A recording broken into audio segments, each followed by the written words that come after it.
அந்தாய்தான் தேர்தல் நெருங்கி வந்துருச்சு. தமிழகத்துல 4 முனை போட்டி நடக்க இருக்கு. திமுக, அதிமுக, தமிழக வெற்றி கழகம், நாம் தமிழர்னு இப்படி எல்லாரும் தீவிரமா பிரச்சாரத்துல மக்களை தேடி ஓடிட்டு இருக்காங்க. என்னதான் பிரச்சாரம் பண்ணாலும் அவங்களுடைய வாக்குறுதின்னு ஒண்ணு கொடுப்பாங்க. அது எல்லா கட்சியினருமே மக்களுக்கு கொடுக்கிறது வழக்கமான ஒண்ணுதான். அதுபடிதான் தேர்தல் அறிக்கையை அதிமுக பொதுச் செயலாளர் எடப்பாடி பழனிசாமி 3ஆம் கட்டமா கொடுத்திருந்தாரு. அப்படியே அதை காப்பி அடிச்சு திமுகவும் வாக்குறுதின்னு வாய்க்கு வந்ததை கொடுத்திருந்தாங்க.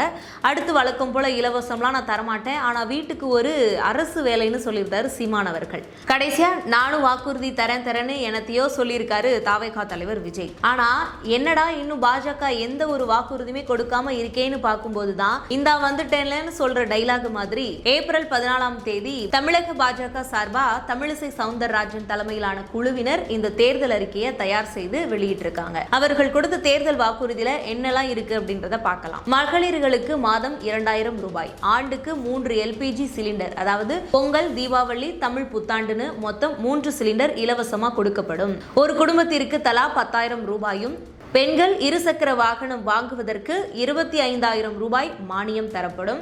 0 FIR, CCTV கண்காணிப்புகள் வசதிகள்லாம் செய்யப்படும்.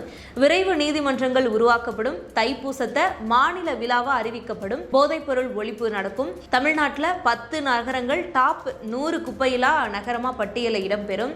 மூத்த குடிமக்களுக்கு வீட்டுக்கே போயிட்டு மருத்துவ பரிசோதனை செய்யப்படும். இப்படி பாஜக தரப்புல மொத்தம் 27 தேர்தல் வாக்குறுதிகளை வெளியிட்டு இருக்காங்க.